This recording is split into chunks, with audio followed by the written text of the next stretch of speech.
Good morning, everyone. My name is Elise, and I'm here to talk about something I find really cool, and I hope you guys will too. So, 250 million years before dinosaurs ever walked the earth, there was a different animal that had dominion over the seas and is still with us today.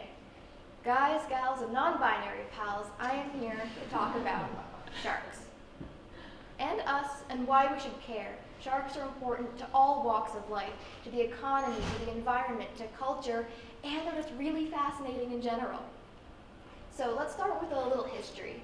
Sharks first appeared about 450 million years ago during the Silurian period. And some of the ones that we still see today, like the goblin shark down here and the frilled shark above it, so they first showed up hundreds of millions of years ago, and it's really cool, and it speaks to how effective their design is that they've managed to survive this long. They even survived this thing called the Permian-Triassic mass extinction event, which wiped out 99% of life on Earth, but not sharks. So let's get into a little bit how they help the environment. Well, the ocean, first of all, provides us with 70% of our breathable oxygen, so it's really in our best interest to keep it healthy. Now to start, coral reefs are home to about 25% of marine life, showing that they're super diverse and super important to keeping life healthy. So Michael Fayhouse of the International University of Miami did the study in Australia where he found that when sharks were removed from that particular ecosystem, populations of crayfish exploded and they overgrazed the algae which grew on the coral and fed them, and the coral starved and died. As you can see below, the thriving coral is a dead reef, which is something I think we can all agree we'd like to avoid, especially with ocean acidification and coral bleaching already taking a big enough toll on them. Next to the coral, you will see a cow-nosed ray, and with it, a picture of a migration of them. They migrate in the thousands to reproduce, and along the way, will eat every single shellfish they find, of course.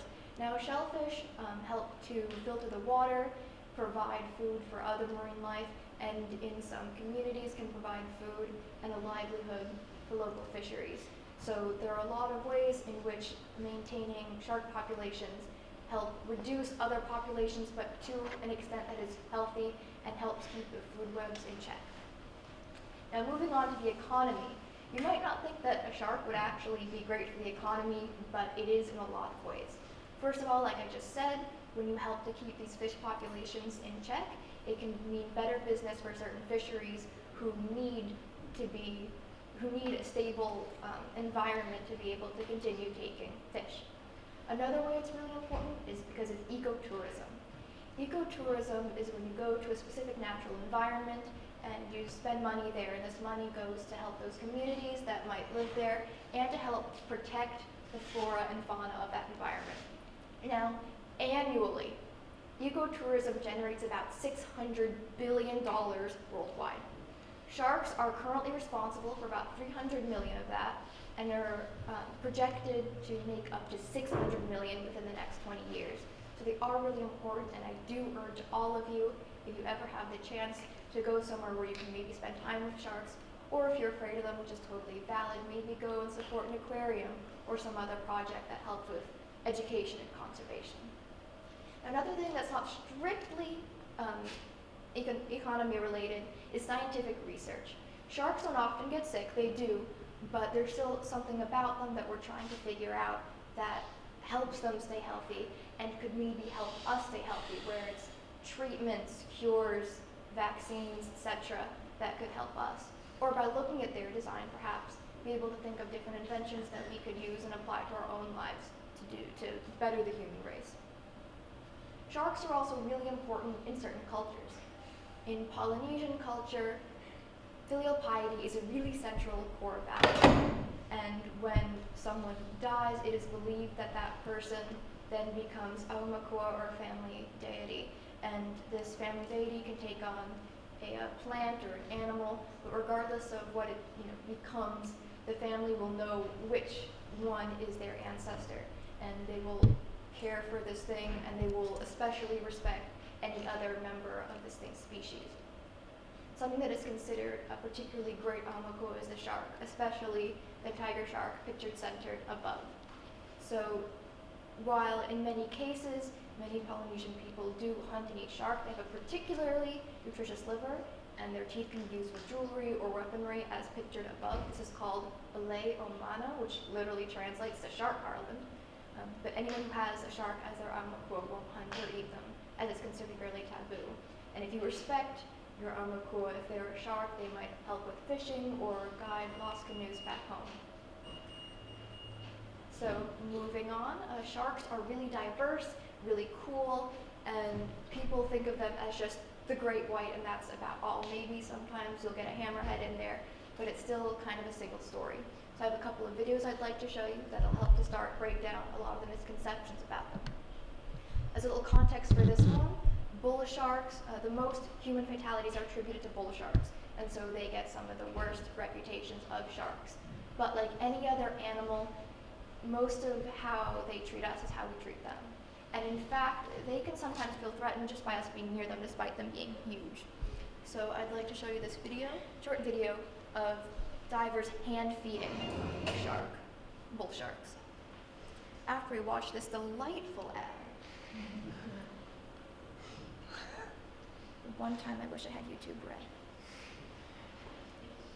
Dutchwab.com.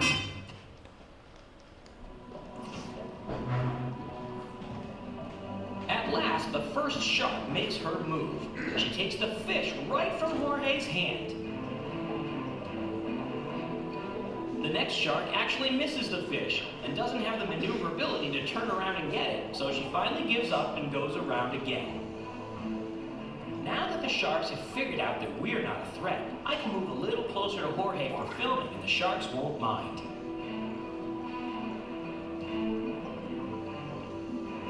Jorge's steel mesh gloves protect him from the shark's teeth just in case his fingers get too close to their mouths.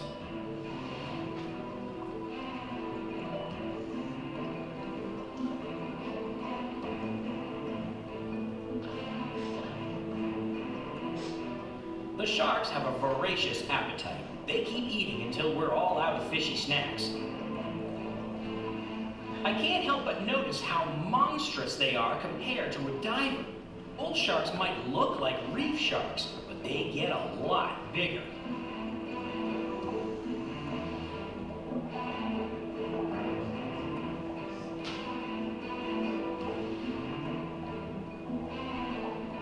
At last, we've reached our bottom time limit, and it's time to ascend towards the surface.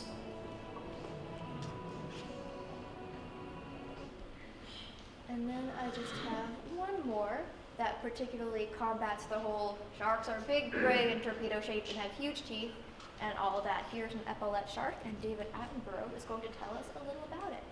This is my favorite shark. I had one on my birthday cake this year, and you can see them at the New England Aquarium. They're in the touch tank, so you can even pet them. The epaulette shark remains on the reef even when the tide goes out. Of course, with so little water, it doesn't get as much oxygen as it requires normally, but it deals with that possibility by shutting off a part of its brain and so reducing its oxygen demands. As the retreating tide exposes the topmost branches of the corals, the shark remains in the little pools between them for as long as it can. And then it sets off to try and find food. Shrimps, crabs, small worms that live on the reef. And it does that by exploiting another talent it has. It can, in effect, walk.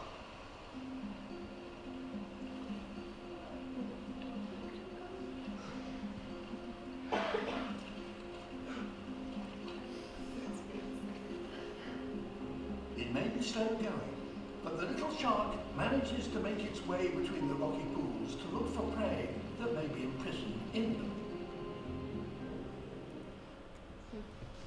I adore them. Moving on. After I've shown you all of this really cool stuff about sharks and told you how important, how vital they are to everything about what we do, this begs the question, why are we so afraid of them? Why all the negative connotation? I mean, if you put it in perspective, There are so many animals like tigers and lions and all the big cats who are also fairly deadly apex predators, and yet we coo over them and adore them, while we're absolutely terrified of sharks. On average, about 5 deaths a year are caused by sharks.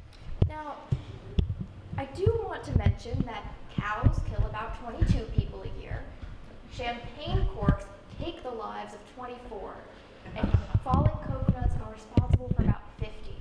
So while you're on the beach looking out for sharks, it is actually the coconuts plotting to kill you.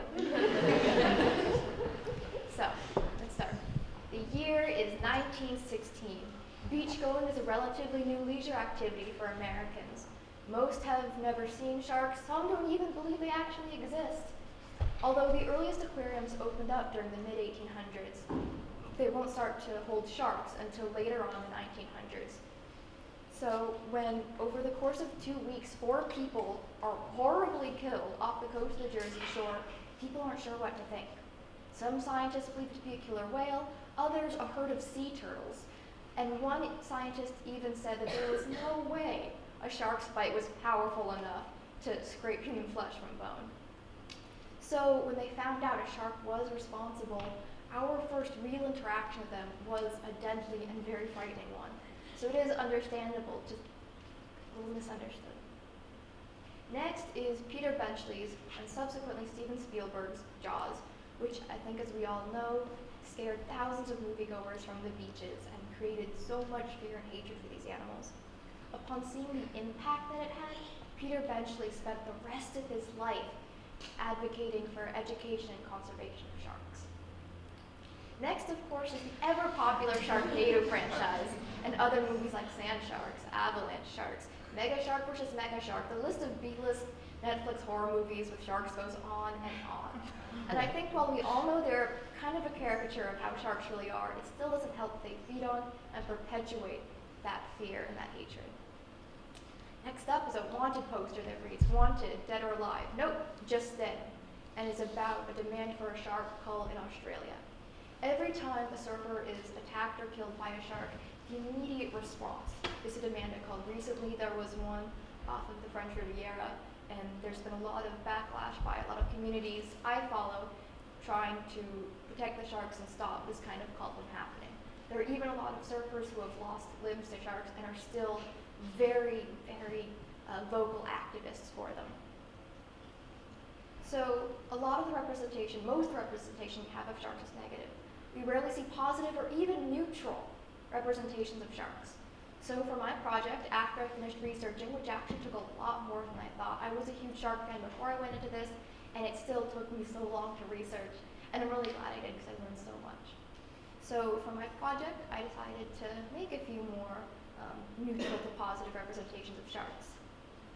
So to begin with, I did a lot of sketching. I love to sketch, and I like to think that I got a little bit better at drawing sharks during this period. Pictured above me from left to right are oceanic whitetips, tigers, a leopard shark on top and zebra on the bottom, and a sandbar shark over there in the corner. So my sketchbook is full of these things. You can ask anyone who lives with me. It gets a little bit boring how much I talk about sharks. Second is a few bigger projects I did. You can see the hammerhead down here made of mache. For any of you who went to Artmore a couple weeks ago, this was there. In front of you on the table there is my mosaic.